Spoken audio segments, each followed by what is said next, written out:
Knife crime. What are the questions? What are the answers? This video looks at how a focus on preset agendas held by many media outlets for their news items stops us from learning more about important topics. In this video it will be a look at knife crime, and will often crowd out important information and opportunities for improvement and change. Anyone who watches my videos will know that I have a concern about how the media often portrays important issues and current affairs in ways that miss an opportunity to help.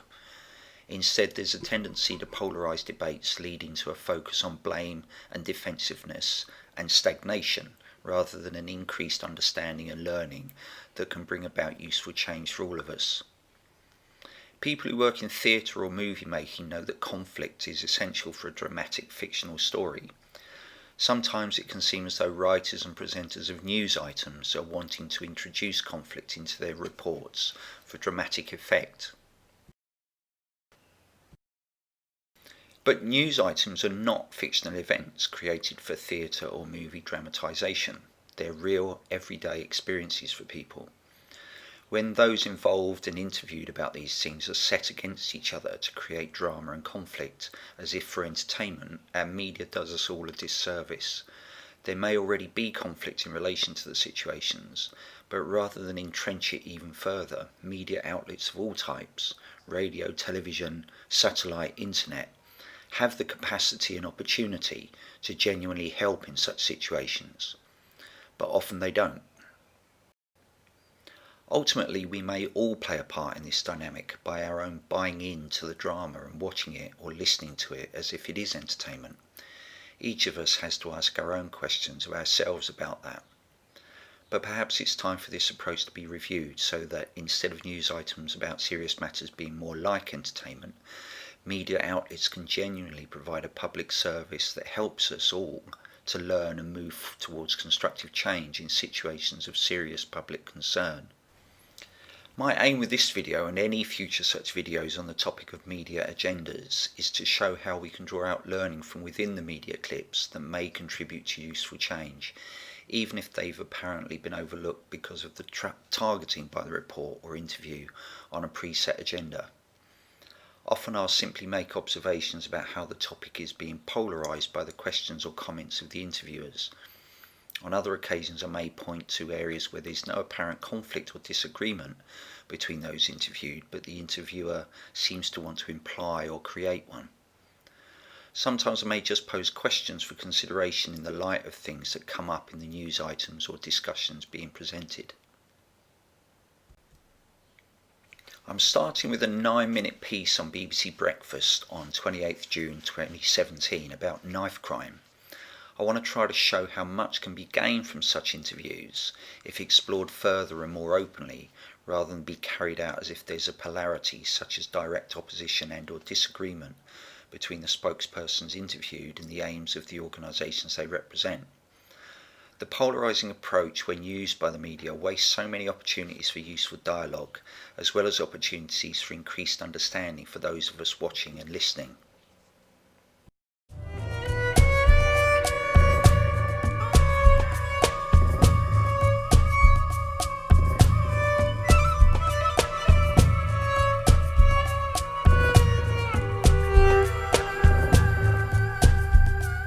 As a way of combating crime, the power to stop and search members of the public is one of the most controversial aspects of British policing. In England and Wales, the use of it has more than halved in the past 5 years. But in an exclusive interview, one of England's most senior police chiefs has told this programme that he believes the drop in stop and search has led to a rise in knife crime. Tim Muffet has more. So the introduction presents a suggestion that the answer to decreasing knife crime is to increase stop and search. This sets up a for against polarised discussion about stop and search, rather than acknowledge that there are many other factors to consider. If the piece were introduced as a report about the issues that experts believe have an impact on levels of knife crime, it would be suggesting an informative piece of journalism based on research, not something set up to polarise the discussion around being for or against stop and search. Every time I go down, people walking past like it's just a normal day, but that's where my life ended, where his life ended. He was at college, he was studying law. It's just so horrible. On the same street in Leicester where Amy's son Tyler was stabbed to death in 2015, Sean was attacked 1 month before. They stabbed me once in my back, which went straight into my artery. If I didn't survive, this could be my mum sitting here, feeling exactly how Amy feels now. Amy and Sean believe jail sentences for knife possession should be longer and that police should be stopping and searching more people more often. If the stop and search was, more present, then I believe my son will still be here today. Very angry. I can see it in my eyes. Yeah. This has got to stop. This knife thing's got to stop. Across England and Wales, police are stopping and searching far fewer people than they used to. In 2011, there were more than 100,000 stop and searches. According to the most recent Home Office figures, that number's now dropped by 65%. Those figures relate to searches for offensive weapons. Since 2011, overall knife crime has fallen, but in the past 2 years, it's gone up by almost 13%. Stop and search, legally done, is absolutely a vital part of our armoury. So we should be doing more of it. Like all police chiefs, Mike Barton was told by the Home Office in 2014 that stop and search needed reform. It should be intelligence-led, more effectively targeted. So here comes the agenda of the news item, presented via a closed question that leads the person being interviewed into a yes or no, for or against answer to the agenda of the piece regarding stop and search that was originally set up in the introduction. Do you think there is a link between a national decrease in stop and search and a recent increase in knife crime? We have not done any hard science to say that there is a direct link. However, we're all bright people and we can all work it out, and you've got to say that it's a reasonable hypothesis. As part of the search, I'm going to have to search an area. West Midlands Police Training Centre and a stop and search exercise for officers. This force believes fewer searches can be just as effective. It's absolutely not about numbers. Since 2011-2012, we have reduced the amount of stop and searches that we conduct, but the arrest rate from that remains exactly the same. So it would appear now that we are targeting the right people, intelligence-led searches. What grounds have we got to search? We've just heard that less frequent but targeted stop and search can be highly effective. So at this point we can ask why the piece was introduced in the way it was, and then maintained by the interviewer with the agenda that decreased stop and search has led to increased knife crime. A polarised introduction sets up controversy, drama, conflict, for or against stop and search, rather than an introduction that opens up to all ideas about how to reduce knife crime. And there are many other ways of reducing knife crime besides stop and search, as we shall now see. The Home Office says it supports stop and search when carried out properly, and that there's no proven link between the number of searches and levels of knife crime. But as a police tactic, it remains controversial. Tim Muffet, BBC News. So if there's no proven link, and even other police officers say that if it's targeted based on intelligence then it can be more effective but with less use, why is the interviewer saying it's controversial? He's not referred to the historic reasons for its controversy, that it was used in a way that was not intelligence-led and statistically was more likely to be used disproportionately on black men. This was not mentioned in the report as the reason for its controversy, and so we're still left with a focus on for, against, stop and search, rather than a more sophisticated report about the ways in which it is used effectively and what's been learned from the past. Very interesting to see all of that and hear from families as well. Joining us now is Zubaydah Haque, who's from the Race Equality think tank, the Runnymede Trust. Morning to you. Thanks so much for joining us. I mean, we heard Mike Barton there talking about it being a vital part of the police armoury. Would you agree with that? I'm sure it is in terms of policing. I'm sure that they have their own motivations for stop and search. I'm sure they, the police, have their own motivations for stop and search. So this is where the media can help agencies working from different angles to come together, to work together for everyone's benefit, not be set against each other.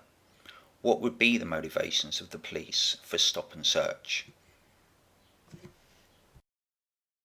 From the police perspective, perhaps simply getting knives off the streets is an important factor. Perhaps they even have targets for numbers of knives or offensive weapons to find as a sign of success. It would seem there's little to disagree with on that point. So we don't have to be against the police or for them. We can understand that reasoning. But there are other issues as well to consider that also help reduce knife crime, as this interviewee goes on to say. It's not just about more or less stop and search, despite the persistence of that agenda throughout this piece. And in certain instances, it works. I think the bigger question here is, well, actually, there are two questions. One, is it an effective strategy for addressing knife crime and the causes of knife crime? And two, and perhaps it's as important, is what are the side effects? What's the counterproductive effect of stop and search in terms of the impact on the communities that it focuses on? I suppose it's which one of those you give more weight to, isn't it? Yes, stop and search numbers come down if knife crime goes up. And do you see that correlation? Well, I mean, you're talking to a researcher and a statistician, and what I would say is that correlations are very complicated in the sense that if you just say stop and search, when stop and search goes down, knife crime goes up, then people automatically assume that those two are connected. But of course, we live in a society where there's a lot more going on. And actually, you have to ask broader questions about what else is going on in society. Now, first of all, knife crime is a symptom of violence that's going up as well. And we need to talk about, we need to think about that as well. The other thing is there's been big cuts. There's been big cuts in youth services since 2010. I think approximately £400 million has been cut from youth services. And there's been big cuts, as we've heard from the elections, in policing. And so you have to ask, has that had an impact also on crime and on knife crime? Because knife crime is, as I've said, a reflection of violence per se, of crime per se. So we need to look at the wider context of that. But the other thing you have to ask, we have to keep going back to the fact that stop and search may be good in particular instances. So it may be good in terms of, sorry, let me just go back.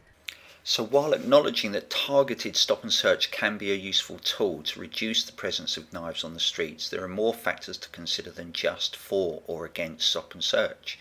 If young people have fewer facilities available to occupy them or safe places to go to in their community, such as youth centres, etc., due to reduced funding of local amenities, then bored young people may be more likely to be violent and as a consequence start to carry knives.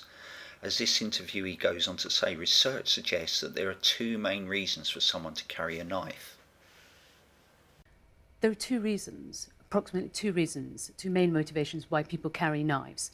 One of them is for status. Actually, that's a less important reason. The major reason young people carry knives is for protection. Now, stop and search is quite good at addressing status-related reasons for carrying knives, because if you take away someone's knife then and say, I'm taking it away, or you get put into prison for 5 years, they kind of think, you know what, street cred's not worth it. I'd rather just get rid of the knife. But if you take away a knife, and this is the majority of the reason, this is the dominant reason that young people carry knives. If you take away a knife from someone who's doing it to protect themselves because they fear for their safety, because they fear being victimized, to be honest, they're likely to go and just get another weapon. So a knife, if you like, is a weapon of choice. You take that away, they'll either get another knife or another weapon. So in that sense, stop and search doesn't really address the issue. I know. So, while not saying that stop and search is wrong, the interviewee is saying there's more to the issue than just for or against stop and search. If young people carry knives because they're afraid, then stop and search doesn't deal with that aspect of things from their perspective. It doesn't help them with their own fear of being attacked, and in fact it possibly makes it worse. So this doesn't dismiss the use of stop and search, it makes it a discussion which is wider than just for or against stop and search. There can be an approach that includes both stop and search and other actions, rather than it be an either or discussion. But now look at the question that follows from the interviewer that still seeks to direct the discussion to being for, against stop and search by suggesting that the interviewee thinks stop and search is wrong when they haven't said that. I mean, we talked to somebody who'd been stabbed in that report. We talked to another young lad who'd been stopped and searched, and he said, didn't he, that it could be done in better ways. What do you say to those communities where young people are dying, particularly in London, aren't they? Yes. Because of this crime. What do you say to those communities about how you stop it, if stop and search is not necessarily a good tool, as you're saying? It's not that it's a good tool. It depends on how it's used. It's a tool, and I think that's what I would say to the Chief Constable, which is it's a tool. Actually, there are other tools. Policing per se, I think stop and search is about policing, isn't it?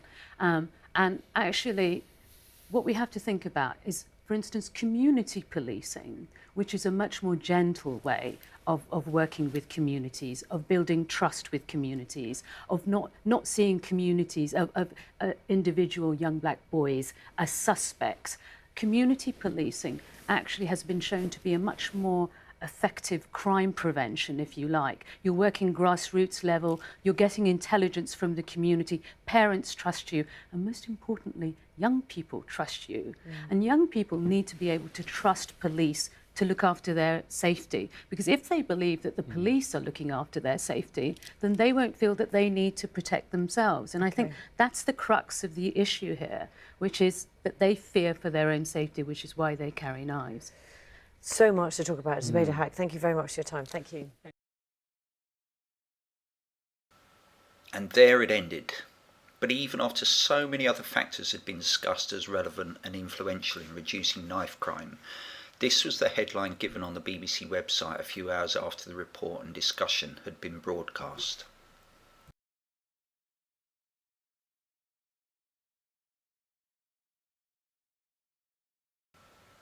So it started with that agenda, and despite other factors being proposed as highly relevant and influential during the report on the issue, and the Home Office, both police officers interviewed and the last interviewee all saying there is no direct correlation between levels of stop and search and knife crime, it ended with the same agenda. Would more stop and searches halt the rise in knife crime? As if they'd not heard anything the interviewees had said. So what did come out of the discussion, even if the persistent focus on the for against stop and search agenda seemed to crowd it out? 1. There is no provable correlation between the levels of use of stop and search and levels of knife crime.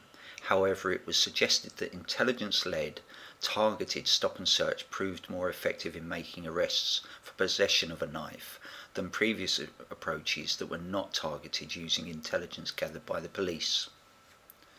2. There are side effects for the community of using stop and search, which are not always taken into account. So what would enable its use in a way that gains community support?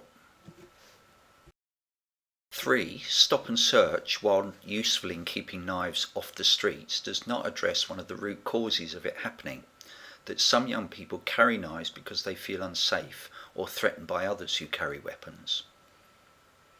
So what would help them to feel safer, or what alternatives to carrying knives or other illegal weapons would work for them? The last interviewee identified community policing as a way in which young people and their parents can be helped to feel safer in their community, enabling trust between themselves and the police to develop. Unfortunately, this didn't show up in the report headline. A suggested alternative headline could be, what are the factors that influence levels of knife crime in our communities? We talked to some experts in the field to try to identify the best ways forward for reducing the frequency of this crime with all too often fatal consequences. I don't want to suggest there's some kind of conspiracy by the media, as if they sit down before each piece to plan out how they will set aside all contributions that go against their agenda and pretend not to hear them. But the approach does seem to stop interviewers from actually listening to the content presented, which on at least 3 occasions in this piece clearly stated there is no direct correlation between levels of stop and search and knife crime. And yet throughout and beyond the report, the agenda proposing that there is a link remained in place. This is a classic example of closed questions being used to drive pre-agendas which have the effect of shutting down effective communication and reducing the opportunity for learning and change, rather than an opening up of the topic via the use of open questions, effective listening and responding to the answers. I hope the video has shown an example of how this happens and how it restricts the possibilities for wider understanding of important topics when, in fact, the media could be a highly effective means through which greater learning, understanding and change could be supported. So thanks for watching and listening. If you have comments or questions about the content of this video, please put them in the comments section below and I'll get back to you as soon as possible. If you found this video useful, please click the like button. And if you'd like to see more of my videos, please subscribe to the Communication and Conflict YouTube channel for future presentations. Have a good day.